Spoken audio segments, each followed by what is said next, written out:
compañera Sandra Ramírez y ahora sí, le damos pase a nuestro querido profesor Juan Carlos Contreras, docente de la Escuela Profesional de Psicología de la Universidad San Martín de Porres. ¿Qué tal? ¿Qué tal? Qué Buenas gusto. tardes, profesor Juan Carlos. Gracias por la invitación. Gracias a usted por venir.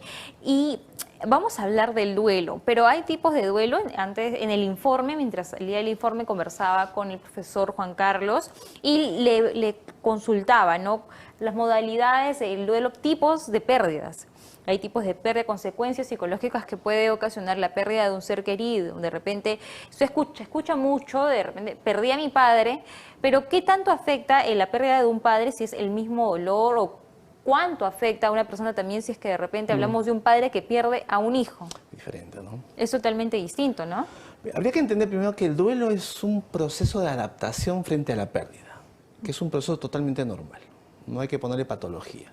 El criterio que usa la APA es de 6 meses a 1 año. Fíjese que esa es un poco la cronología que hay que tomar en cuenta, que es el tiempo prudencial para que una persona pueda procesar el dolor. Usted me ha hecho una pregunta, tipos. Yo diría, ¿qué cosas se pierde en un duelo, no?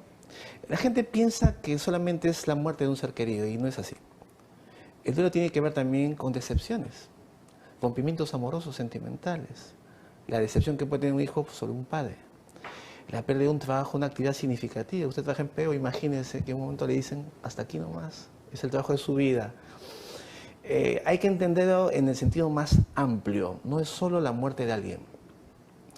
La otra cosa interesante, usted sabe que hay una estadística, el 15% de la población peruana, esto es un dato oficial, padece de un problema de salud mental. Y en el ranking está en el segundo lugar la depresión. La razón de la depresión como factor causal es el duelo, la pérdida de un ser querido. O sea, fíjese que estamos tocando un tema de coyuntura actual. Efectivamente, y más en medio de la pandemia, ¿no, Juan Carlos? Se ha visto muchas pérdidas. Yo en anteriores ocasiones también hablaba con otros psicólogos especialistas y me decían, hablé del perdón, ¿no? Y qué tan complicado es para una persona pedir perdón. Y ahora en medio de todo lo que ocurre, hay casos en que de repente nunca te llegaste a hablar con tu mamá o con tu papá y no llegaste ni siquiera a despedirte de él por el virus o por otra enfermedad. Hay un autor muy bonito que te recomiendo, se llama Jorge Bucay, siempre copyright, ¿no? Derecho de autor. Él dice que las pérdidas que realmente duelen son las pérdidas que tienen deuda. Tiene mucha razón. Él habla de un lenguaje muy sencillo. O sea, en el sentido natural, no debería el duelo extenderse más de 1 año.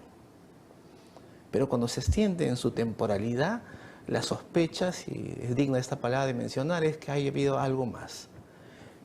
¿Qué es ese algo más? Mire, el vínculo, hablemos de la persona fallecida. El vínculo con la persona ausente puede ser de ambivalencia, odio, amor, conflictos, dependencia o una situación no resuelta.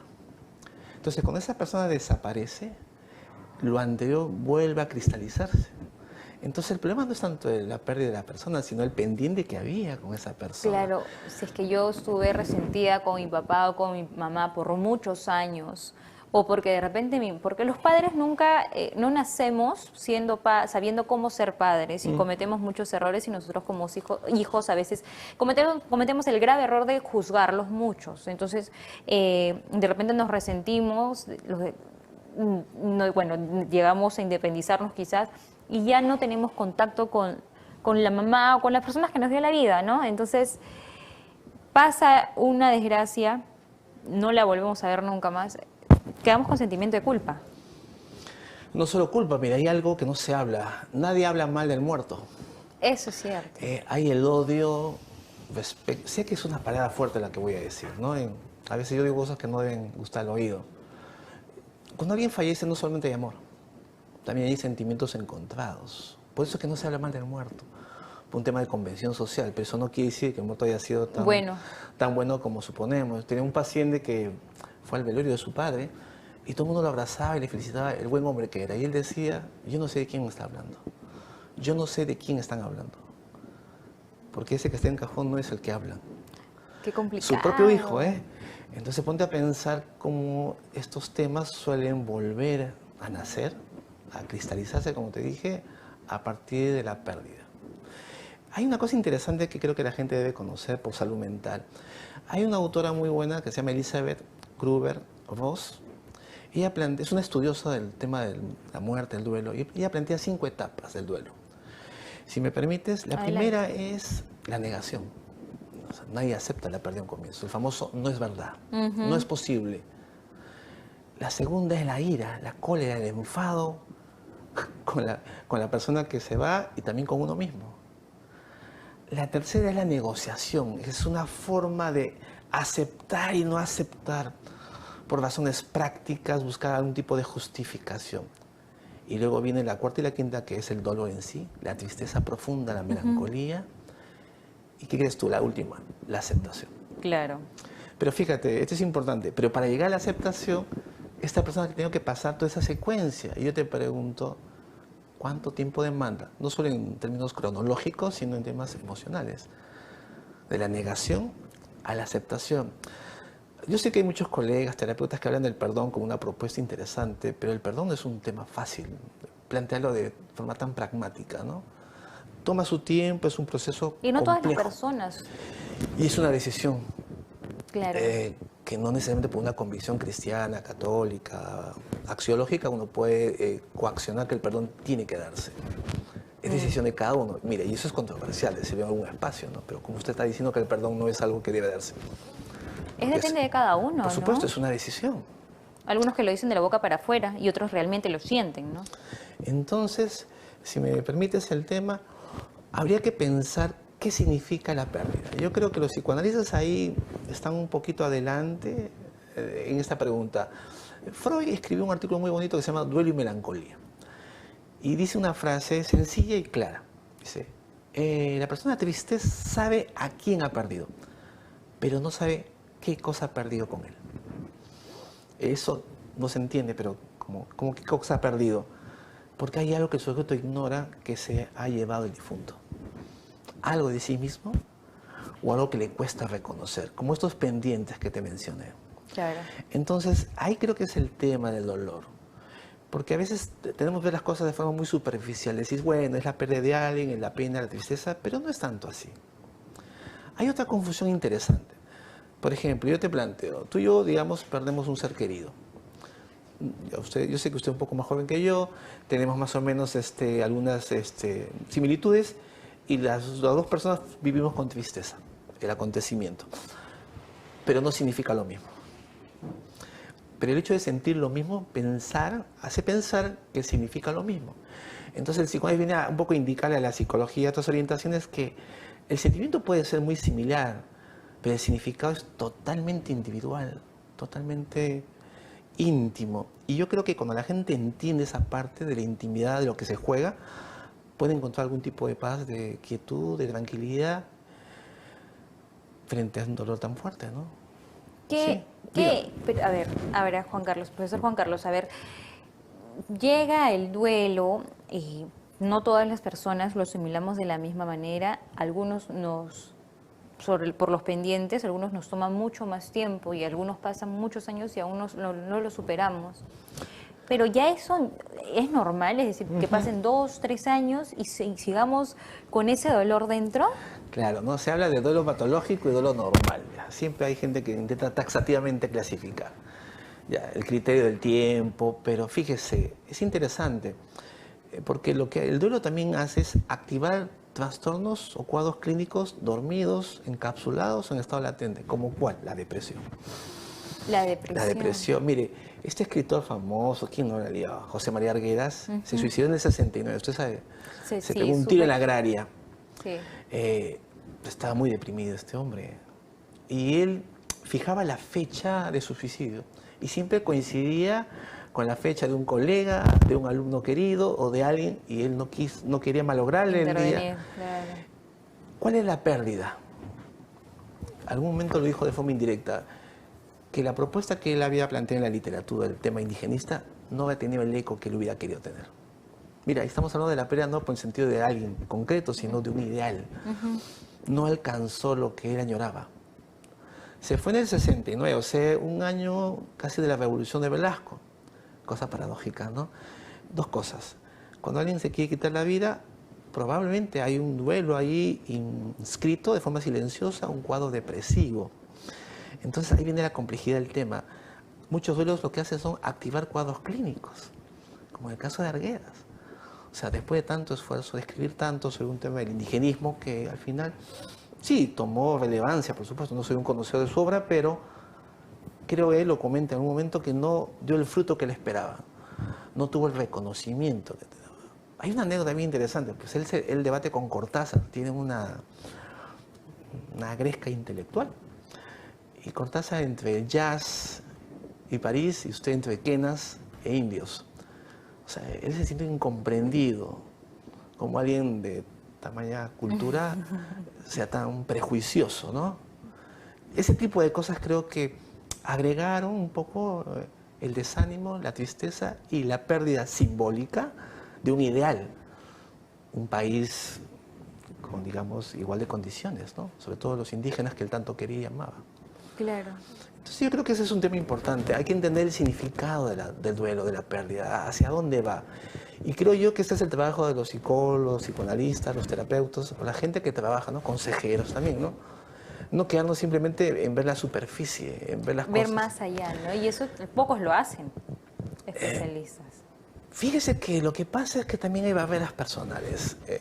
Porque si tú vas a abrir el dolor de una persona, esa se puede conectar con el tuyo. No sé si sabes, bueno, no es la carrera, pero es obvio, ¿no? Los psicólogos trabajamos con el dolor humano y hay coincidencias. Yo he perdido a mi padre hace 3 años y he tratado gente que ha perdido seres queridos a raíz del COVID. Entonces, creo que esa es la máxima limitación. Ahí, Juan Carlos, a ver, Diga. y es que qué bueno que lo hayas mencionado porque eso ocurre y no lo hemos visto. Vemos del lado del paciente, pero no del psicólogo o del psicoanalista. ¿Y cómo es que tú hacías para aconsejar o guiar a una persona que ha perdido algún familiar si tú acababas de perder? Porque a mí 3 años no me parece un montón de tiempo. No, está fresco todavía. Es fresquito. Entonces, ¿cómo haces para poder ser fuerte y poder, ¿no?, aconsejar a otras personas si es que tú aún sientes el dolor, ¿no?, de la pérdida de alguien muy cercano que es su padre? Gracias a Dios en el psicoanálisis no se aconseja. O sea, no tendría que hablar de un tema tan mío. Lo que hacemos es que la gente pueda hablar de ese dolor desde su ángulo, que muchas veces contrasta con el mío. Le cuento para que me entienda, porque la gente no tiene por qué entender cosas tan teóricas. Hay una coincidencia con un paciente que también había perdido a su papá a razón del COVID. Yo lo tuve que atender por videollamada, como es ahora. Y la conexión era muy fuerte, la tristeza era inmensa. ¿Qué marca la distancia saludable con el dolor de otra persona? Que cuando esa persona habla, uno dice, pero no es lo mismo. No es lo mismo como me siento yo. Y eso es importantísimo, porque al decir no es lo mismo, ya dejo de proyectar y verlo desde mi experiencia. Ah, mira, caray, lo que lo dio a esta persona es que se iba a casar y el padre ya no podía ir. Obviamente estar, que es muy distinto a mi historia. ¿Me dejo entender? Sí, claro. Ambos perdemos a 2 personas queridas, pero las circunstancias y el significado totalmente diferentes. No hay 2 pacientes iguales. Y yo creo que es un poco el tema con la ciencia de tratar de homogeneizar, estandarizar y plantear tratamientos homogéneos. Esa es mi crítica, digamos, justa, cuando alguien intenta decir, es lo mismo, no es lo mismo. No Claro, todos llevamos el duelo de la misma forma también, pues, ¿no? Es complicadísimo también entender eso porque uno siempre intenta comprender a partir de su propia historia. Todo el tiempo. Ah, lo que te pasa es que yo también lo viví de esta forma. Mira, esto le pasa a la gente común y también le pasa a mis colegas. No es un tema de gente común. Nos pasa a todos. Entonces, ¿cómo hacer esa diferencia? Y si uno no la hace, no ayuda al tratamiento. Porque hay una frase bonita, ¿no? De alguien dice, porque estás viendo mi vida a partir de tus ojos. Y la idea es que lo mires a partir de mi propia mirada. Claro. ¿No? Es poético, pero no es práctico en el sentido real. Cuesta trabajo escuchar a alguien, morderse la lengua, tratar de no opinar, de no prejuzgar, dejar que el tiempo, o sea, hablando, llega a un punto. Mira, Freud, que era un genio, sabía 8 idiomas, el tipo era un genio, hizo una confesión. Él decía que escuchaba a los pacientes, no solo deprimidos, obviamente, y no entendía lo que decían. Dije, Dios, ¿cómo no va a entender? Pero a él no le preocupaba, porque él sabía que después iba a entender. Entonces yo entendí, ese después es la paciencia oceánica para dejar que las cosas se comprendan en su momento y no cuando uno las quiere entender. El tema de la gente que viene a consulta es que quiere entender ya. ¿Qué es lo que le pasa, no? Y saber una Dígame el solución de cómo, inmediato. dígame el cómo, Claro. el qué hago. Entonces, hay un poco del abordaje del clínico, es tratar de buscar formas, maneras de cómo esa impaciencia, esa necesidad práctica muy de ahora, se sosiegue y busque una respuesta propia. U otros que vienen con un montón de libros de autoayuda en la cabeza. Porque ocurre, claro, cuando de repente ya no sabes qué más hacer, ahí recién buscas un especialista porque a veces los libros de autoayuda no son suficientes. Fíjate, una confesión, de repente nos van a criticar. Los peores pacientes para los psicoanalistas, para los psicólogos, a veces son los propios psicólogos, los propios estudiantes de psicología, porque son los que menos pisan un consultorio, que es la paradoja. Deberían ser los que más van. Te digo Claro. desde mi modesta experiencia, no voy a generalizar, por supuesto, ¿no? Entonces esa pregunta es decir, entonces, ¿qué está pasando? Si somos conscientes de que nuestras limitaciones personales van a obstaculizar el tratamiento, es obvio, ¿no? Un dentista que pretende curar con caries encima. Estoy haciendo una metáfora grosera, pero tiene muchas similitudes. Entonces, volviendo al punto del duelo, si uno tiene un tema pendiente con alguien, ¿cómo es posible que pueda ayudar a otra persona que tiene lo mismo? Ahora, si es que no se llega a curar, o no curar, sino sanar las heridas que tienes guardadas, porque obviamente si es que de repente has dejado de hablarle a alguien, te has alejado de algún familiar muy cercano, sea mamá, papá, hermano, tíos o abuelos, tienes aún heridas por sanar. Y más si perdiste a esa persona y no te disculpas, o no le pediste perdón, o no arreglaste las cosas antes de que partiera. Eso también lleva a que la persona pueda sufrir de depresión. La depresión es silenciosa y que puede llevar también a un suicidio. Sí, claro que sí. Pero fíjese, la gente usa el tema de depresión ya en el sentido más coloquial, ¿no? Basta que esté un poco sin ganas o triste. Ya lo vincula con depresión, que no es eso. Y que no es verdad. Y es bueno aclarar en este programa para ayudar a la gente. Creo que es el propósito de tu programa. Exacto. Depresión no es sinónimo de tristeza. Porque fíjate, lo primero que uno ve en el depresivo, aparte de la tristeza, es la falta de energía y de sentido en las cosas. Es como que tú te vas a ver tu programa y no tienes ganas de hacerlo. Ni hoy, ni mañana, ni en 15 días. Hay días que uno está sin ganas, eso es verdad. Pero eso es otra cosa. Que lo que antes te encantaba, ahora ya no. Ya no tiene Ni importancia. el programa de televisión, ni salir con tu pareja, o bailar a salsa, no sé. Las cosas que uno sabe que lo disfruta. Ataca las funciones de conservación. Sueño y alimentación. O duermes demasiado o duermes poco. O comes demasiado o comes poco. Mira, sentido de vida, energía, alimentación, sueño, tristeza, 5. 5 de 8, ¿ah? Porque los otros son feitos. Son intención suicida, vacío crónico, atacarse, denigrarse en tu autoestima, ya eso es más grave todavía. Se junta los 8, ese paquetito se llama depresión. Fíjate, de 8, pero uno es tristeza profunda, y a veces sin razón. Entonces habría que ser ponderado cuando uno dice depresión. No, tú estás triste. Que es muy distinto tener depresión. Y la tristeza, yo soy de la posición que es un sentimiento normal. A todos nos pasa. Y que si uno está triste, hay que vivirlo. No sé si te ha pasado, bueno, no es motivo de risa, pero es que me da risa porque el señor que me la contó riendo. Me dijo, a mí me obligaron a llorar en el velorio de mi esposa.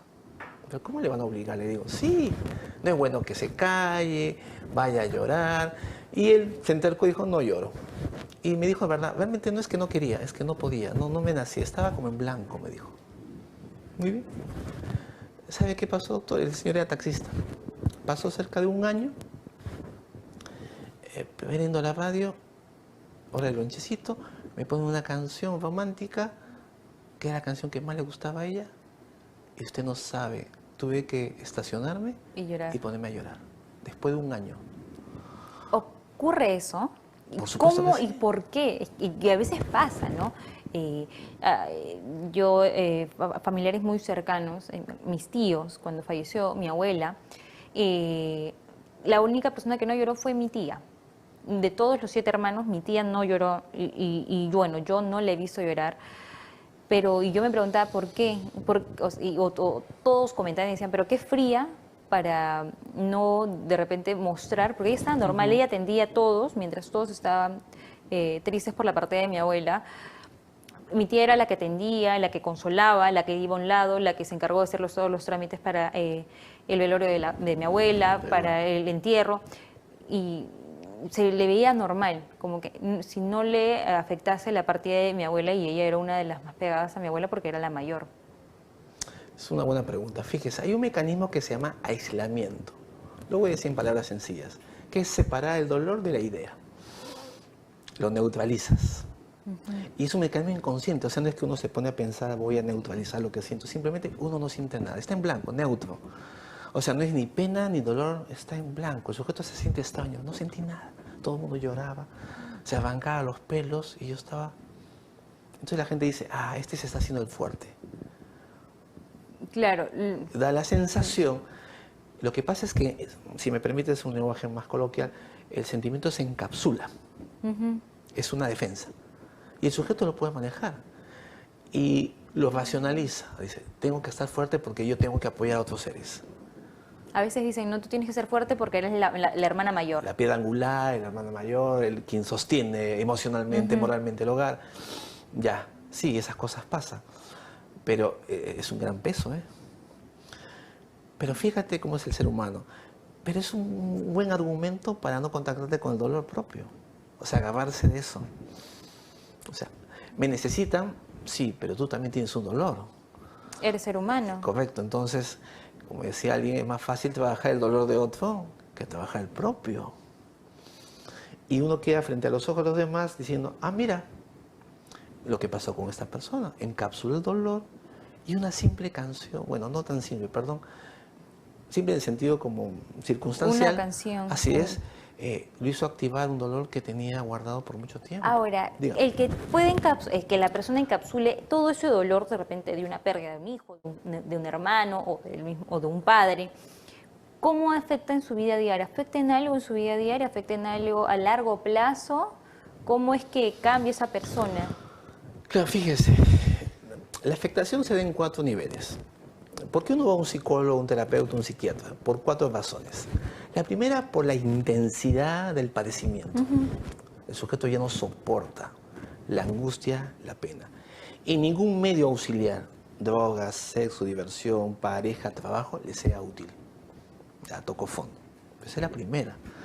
La segunda es que afecta todos sus ámbitos cotidianos. Trabajo, pareja. La gente lo ve extraño. Oye, algo te pasa a ti. Tercero, la persona siente que ya no puede solo. Porque ha intentado, ¿verdad?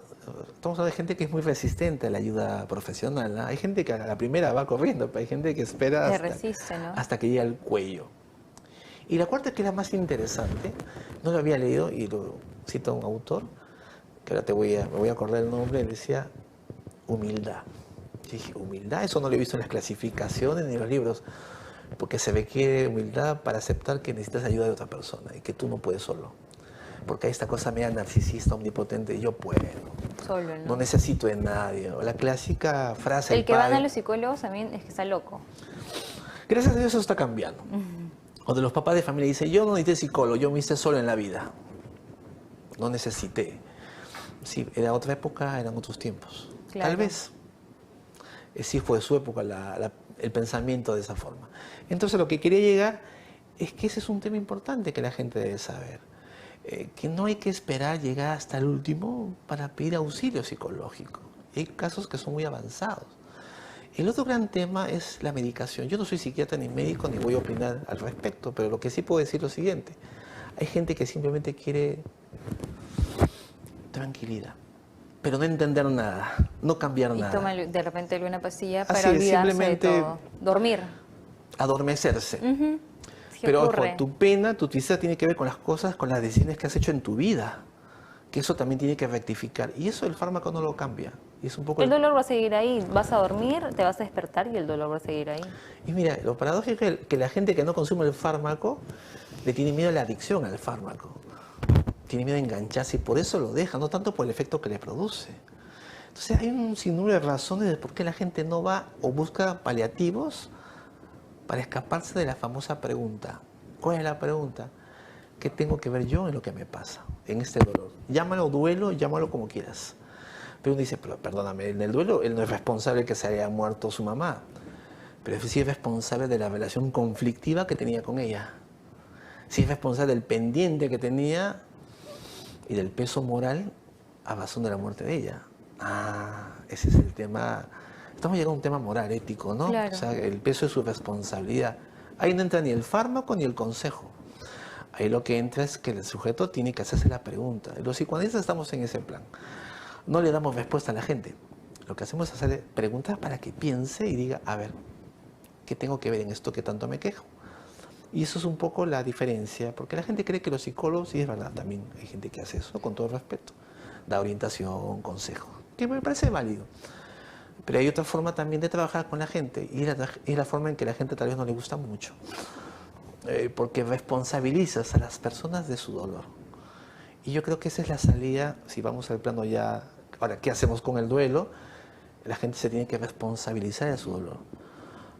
No de lo que pasó, sino de lo que hizo con lo que pasó. Claro. Que son cosas muy diferentes, ¿no? Bueno, eso es un poco lo que te quería transmitir. No sé si hay... Sí, de verdad, es que Juan Carlos, a ver, hablando del duelo, es que dentro del duelo, como ya lo mencionamos hace un momento, el tema de la depresión, viene la ansiedad y otros factores más que una persona puede...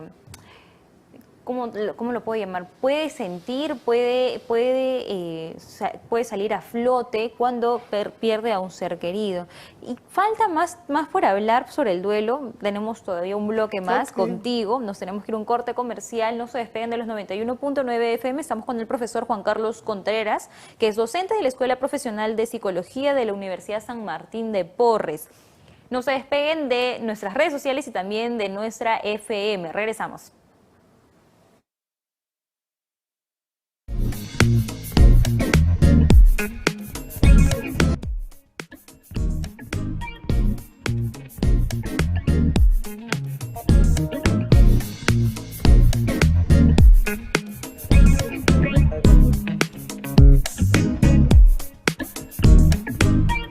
Y bien, regresamos de la pausa a través de los 91.9 FM, PBO La Radio con Fe. Yo los acompaño hasta las 6 de la tarde y seguimos con el profesor Juan Carlos Contreras, que es docente de la Escuela Profesional de Psicología de la Universidad San Martín de Porres.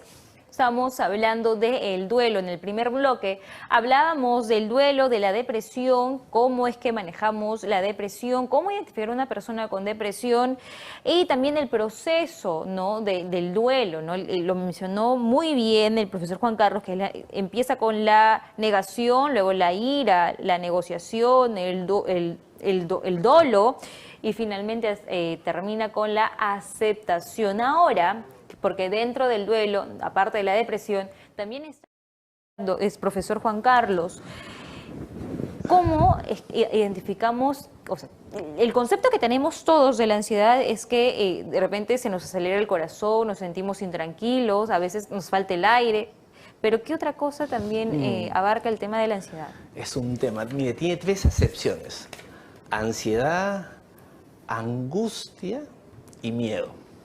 No le voy a complicar la vida y le voy a decir sencillamente, la ansiedad vendría a ser un miedo sin objeto. Es un temor a no sé qué. Y fíjese, sin rumbo. Sin sentido. Entonces la gente hace, es el trabajo. Y cuando más sentido le da, más engorda. O sea, más miedo hay. Y luego es un sentimiento de desesperación y de anticipación negativo. La gente, hay lo que se llama miedo al miedo. O sea, la gente que sufre un trastorno de ansiedad tiene un temor intenso, ataques de pánico, por ejemplo, que se acompaña de síntomas fisiológicos. Lo que uno sabe, la taquicardia, la sudoración, el cambio de temperatura, hormigueo, sensación de desmayo. Pero hay 2 síntomas que a mí me interesa conversar con usted, fíjese. Hay la sensación de volverse loco y la sensación de morirse. Esos son, digamos, pensamientos subjetivos.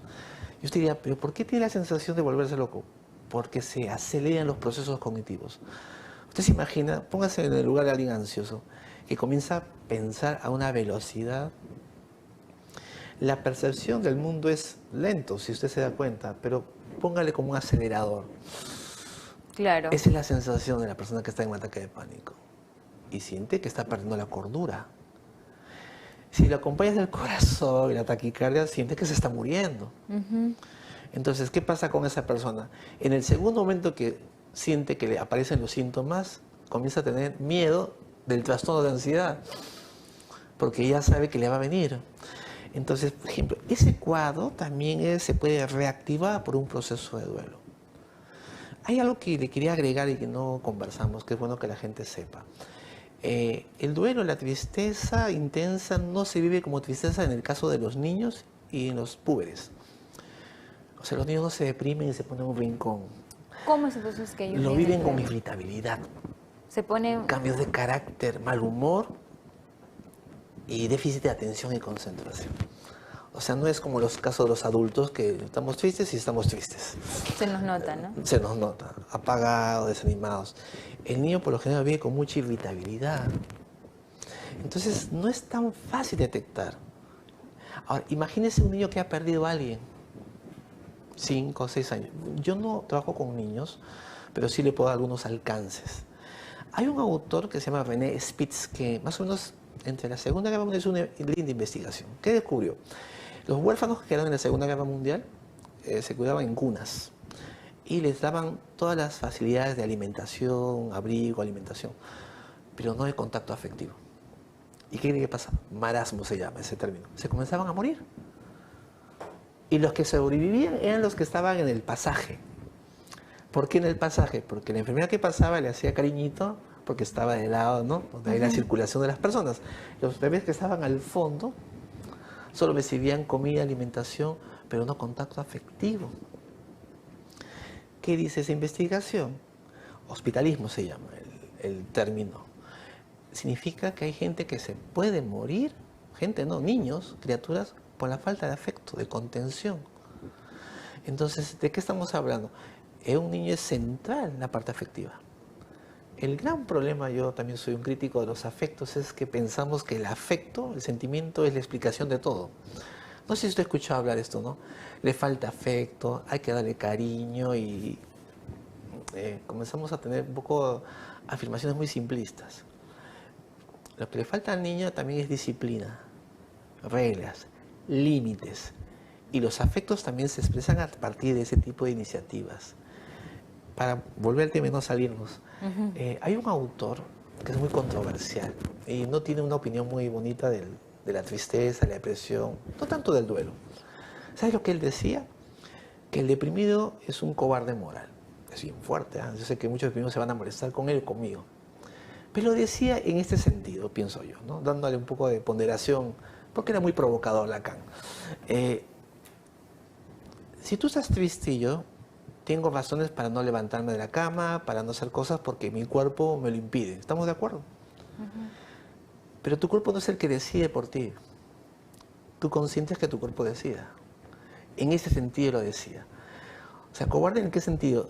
Deja que el cuerpo tome la decisión. Pero hay un sujeto que decide sobre su propio cuerpo. Ese consentimiento, esta declinación, esto simplemente dejarse llevar, es lo que él cataloga como cobarde moral. O sea, no tiene el valor de hacerse cargo. Todos tenemos dolores, eso es cierto, pero la diferencia es qué haces tú frente a ese dolor. Porque si no estaría justificado, ¿no? Diría, estoy deprimido, por eso no puedo trabajar. Está bien, es cierto, te va a ser bien difícil. Pero eso no quiere decir que sea imposible. Exacto, que no puedas.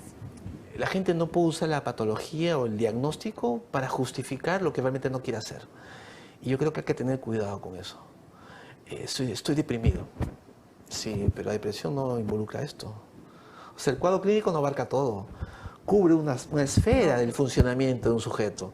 Entonces ahí creo que los profesionales de salud tenemos que estar muy pendientes de no victimizar a nuestros pacientes. No invalida a un sujeto la depresión. Que lo use, esa es otra cosa. Y habría que diferenciar bien. No es tan fácil tampoco, ¿no? Pero me parece que es un tema importante. hablar de esto. Profesor Juan Carlos Álvarez, si es que nosotros hablamos de una persona que ha sufrido alguna pérdida, hablando del duelo, empieza a tener ansiedad, depresión, pero ya no hablando solamente de la persona, sino hablamos también de la familia, ¿sí? Hablamos de un padre de familia, una madre de familia. ¿Qué tanto afecta todos estos cambios a los hijos, a la esposa, a su entorno, ¿no? En general? ¿Y cómo es que como familia podemos ser el sostén de esa persona, ¿no? O el apoyo o el hombro, porque a veces ocurre que de repente ocurren estos casos que sufrimos la pérdida de alguien y la esposa o el esposo le quita o no le da la importancia de vida, ¿no? Es interesante lo que usted dice. Me le voy a dar un ejemplo para que vea cómo hay especialistas en el tema de familia, ¿no? La familia hay que entenderlo como un sistema. Si una pieza se modifica, cambia el circuito total. Entonces, cuando una familia tiene a un paciente, entre comillas, que tiene un problema, por supuesto que afecta. Pero mire la paradoja. Esto está demostrado teóricamente en investigaciones. Cuando el paciente mejora, la familia, no todas, por supuesto, hacen intentos para volverlo al cuadro que tenía. Es absurdo, dirá usted, pero ¿cómo si la familia es la principal afectada? A veces conviene en el funcionamiento familiar tener a un paciente, a un miembro enfermo. ¿Por qué? Porque genera equilibrio al sistema familiar. Le explico. Niño deprimido, ¿sí? Hace que los papás que están separados se junten. Porque se vuelven a juntar y dicen, mira lo que ha pasado, se echan la culpa. El síntoma de ese niño es para juntar a los papás. No es tanto porque esté deprimido. Es una forma de llamar la atención, esa frase que les encanta a la gente, y tratar de juntarlos mal que bien, al menos para que vayan juntos al colegio. Mire el uso que hace el niño del síntoma para generar un encuadre de la familia, como es la familia que él quería. Ya no se puede. Ya no van a vivir juntos, ambos tienen familia por otro lado. Claro. Pero sacando malas notas, le estoy dando un ejemplo, puedo volverlos a juntar. De alguna u otra manera. Correcto, no será la mejor forma, es verdad, pero son estrategias psicológicas que se emplea para volver a tener la familia que quiso tener o que tuvo. Dígame, ¿sacar malas notas es un problema? Sí, pero Claro. el propósito es emocional. Ahora, si deja de sacar, si comienza a sacar buenas notas, ¿qué pasa con esos papás? Cada uno se Cada va uno por su lado. ¿Me entendió? Ah, o sea que no es tan fácil, no es simplemente, no hay que pensar que simplemente afecta, preocupa, hace sufrir a los miembros de la familia, sino qué beneficios genera tener una persona con un problema emocional. Tenerlo así o no tenerlo así. Los que son terapeutas de familia saben muy bien lo que estoy hablando. Saben que esto no se cuenta un poco a la gente porque no se entiende muy fácilmente. ¿Sí? No, es posible. Todos queremos que alguien se cure. Eso no es cierto. Porque genera inestabilidad. Sobre todo en dolencias crónicas o padecimientos que tienen mucho tiempo. Le quiero una metáfora para que me entienda mejor. Mire, esto me contó un médico. Es un hombre que sube con unos clavos al bus a pedir dinero. El padecimiento de la pierna es cierto, no es una mentira. Hay gente que se viene a estafar. Este no. Entonces el médico se conmueve y dice, mire señor, yo lo voy a operar. No le voy a cobrar nada, por favor. Este es mi consultorio. Y el tipo le dice que no. ¿Pero por qué no? Le he dicho que no le voy a cobrar nada. Le voy a ayudar con su problema. Usted no puede vivir así, con esos clavos en la pierna. No me puede quitar este dolor porque es la manera en cómo yo me gano la vida. Porque si usted me cura, ¿cómo voy a obtener? Eso se llama ganancia secundaria.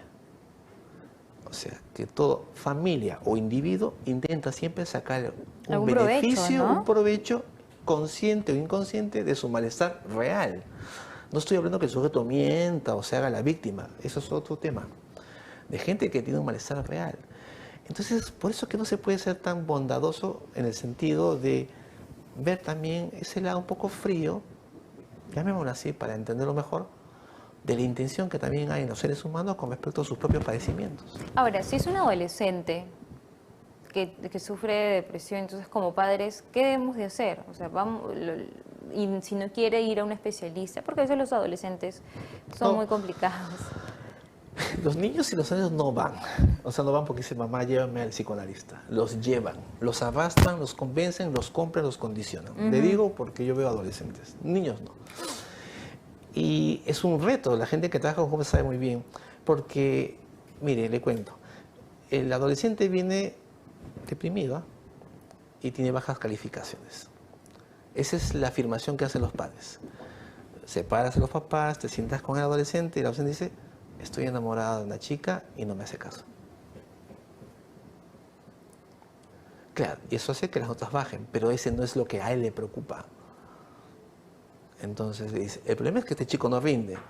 Y el joven dice, el problema es que a mí no me hacen caso y sufro porque no me hace caso. 14, 15, ¿se imagina? En esa edad es el tema. ¿Cómo haces la renegociación de decir, bueno, vamos a tratar el problema del amor con el chico, el tema de las notas con los padres? Claro, ¿no? Y aparte porque los padres ven el tema del amor a esa edad como que una chiquillada, Una como tontería, una déjate tontería, ya se te va cosas. a pasar, ¿no? Es que el problema también es que es muy difícil, la vaca se ha olvidado con la ternera, es muy difícil regresar en el tiempo un tipo de 45, de 50 años. Cuando tenía 15, Cuando tenía 30 años 15, atrás. no es tan fácil reubicarse en ese lugar. Peor si es tu hijo. Es difícil. Lo piensas con los ojos de adulto. Y ese es, creo, el problema de la conexión con los hijos de esa edad. Hay gente que sí tiene esa facilidad. Entonces los terapeutas tenemos que un poco maniobrar y decirle, mire, esto del rendimiento tiene que ver con el tema afectivo. Entonces vamos a mejorar esos rendimientos si trabajamos el tema afectivo de la parejita con usted. Hay que tomar en serio este tema. No será serio para usted, pero sí es muy serio para él, porque le quita el sueño. Sí, pues, ¿se acordará usted? Sí, pues, es cosa de chiquillos, pero es verdad, ¿no? Sí, a los 14 años, díganme usted, ¿cómo lo vio alguien? Que es muy diferente que lo vio alguien de 50. O sea, tenemos que hacer especie de psicopedagogía con el Papa para que entienda al hijo también, ¿no? Claro, ahora, pero ese tipo de situaciones entonces pueden traer depresión a un adolescente, que nosotros como adultos vemos que es un tema muy simple. Mire, yo le voy a contar algo que me conmovió, lo pasaba en un noticiero. Era un chico que se había ahorcado en su casa y se había ahorcado en el cuarto de la empleada. Déjeme recordar la fuente, ¿no? Salieron en la televisión buscando que el muchacho estaba perdido. Y fueron a buscarlo por todos lados. Salió en la prensa. Y no se dignaron a buscar en el cuarto de la empleada, pasado creo que 2 días, y estaba ahorcado. Pregúntese, ¿no? Oye, pero ¿no sabías que estaba en el cuarto de la empleada? O sea, ¿qué tan poco vínculo había con ese hijo para no saber Para que, claro. que estaba en su casa y no estaba perdido? Ahí creo que usted sí tiene razón. Hay cuadros depresivos que son silenciosos, sobre todo en la gente joven, los niños y los adolescentes. Ahí no es tan fácil identificarlos. Más si tiene la familia que intenta negarlo y dice, no pasa nada, ya se le va a pasar, son cosas de chicos. Segunda dificultad.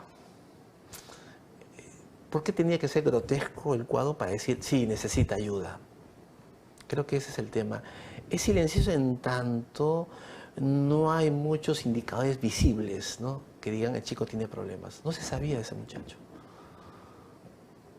¿Y sabe por qué se ahorcó en el cuarto de la empleada? ¿Porque sabía que ahí no lo iban a buscar? No, porque tenía un vínculo con ella. Era con quien hablaba. O sea, no era simplemente un tema de... O sea, el espacio del suicidio no es un espacio azaroso, no es que, bueno... Lo elijo y ya. Correcto.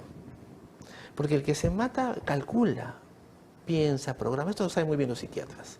Como el caso de Argueda, ¿se acuerda que le conté? No es algo que... Lo que pasa es que hay gente que lo hace en un momento de impulsividad y se le va la mano un poco y ahí queda. Pero por lo general es algo que la gente planifica. Se despide, o da indicadores de despido, arregla sus temas.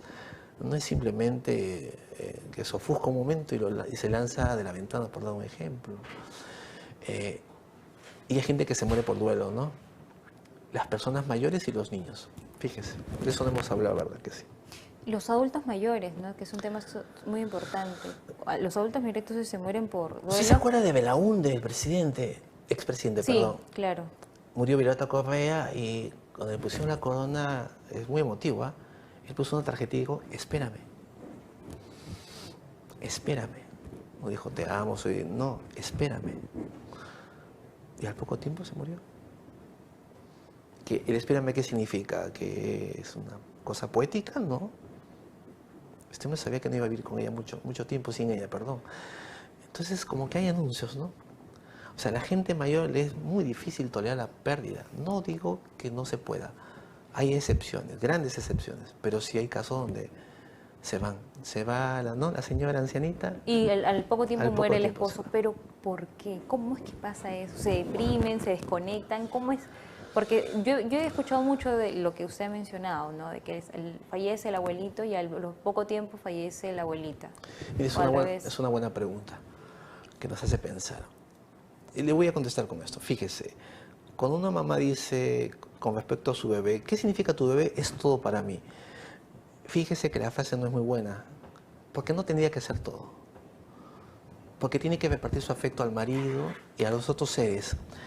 No puedes colocar todo tu valor emocional en una sola persona. Claro, no, Porque cuando ella no esté, se acabó la vida. Se te acaba el mundo. Por eso cuando esta paciente muy joven, una chica que tiene un bebé, es todo para mí y solo vivo para mi bebé, y le dije, ¿y qué pasó con tu pareja? Le digo, si él es todo, ¿el que queda? Nada o poco. Y los demás, o sea, ha monopolizado todo el afecto. Claro, en el sentido romántico suena bien, ¿no? Qué bonito que uno sea todo para alguien. Pero en el sentido psicológico es poner mucho en una sola persona. Claro. Ahí hay un contraste, ¿no? Entre el sentido psicológico y lo que la gente a veces quiere escuchar. Es poético decir, bueno, él es todo para mí, pero ese todo se va a ir y se va a ir todo.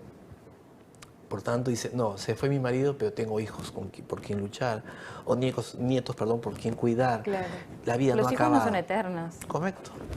O sea, lo digo en el sentido de esta mujer mayor que ha perdido el marido después de 70, 60 años de compromiso, de matrimonio. No es fácil, seguro que no. Aquí, al margen del psicoanálisis, hay un pensador, se llama Viktor Frankl, y él decía una cosa muy, muy importante. Él decía que, ¿qué cosa es la desesperanza? Que es muy similar a la tristeza, a la angustia. Es sufrimiento sin sentido. Mire, profundo el hombre. El tema no es sufrir. El tema es cuando ese sufrimiento no tiene sentido, no tiene objeto, propósito, finalidad que socave la energía por la vida. Entonces decía, ajá, una persona no puede ser tu sentido. Claro. Ahora me O entiendo. cuando nos enamoramos, ¿no? Se convierte en el sentido único, ¿no? Claro, como dicen, yo giro alrededor de su mundo, ¿no? Entonces depositamos toda nuestra energía, todo lo que de nosotros que nos pertenece a la persona, ¿no? Y cuando nos deja o nos termina o nos alejamos, el mundo se nos viene abajo. Claro, hay que comprender que esa exacerbación de sentimientos es comprensible en una primera fase, quien no ha vivido, ¿no? Esa parte pasional.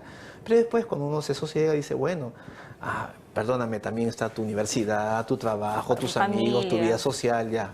Y está todo. bien, ya pasó el eclipse. Exacto.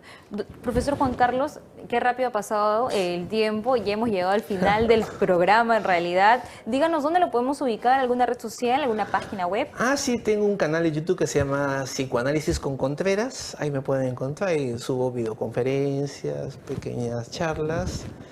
Y en mi Facebook también que tiene esa denominación. Y mi teléfono es 943-75-49-75. Perfecto, muchísimas gracias, profesor De nada, Juan Carlos. cuando Espero quiera. que esté en otra oportunidad para seguir hablando, porque el tiempo ha pasado súper rápido. Hemos estado con el profesor Juan Carlos Contreras, que es docente de la Escuela Profesional de Psicología de la Universidad San Martín de Porres. Nosotros nos reencontramos mañana a partir de las 4 de la tarde. No se despeguen de los 91.9 FM porque en minutos empieza Campeonísimo.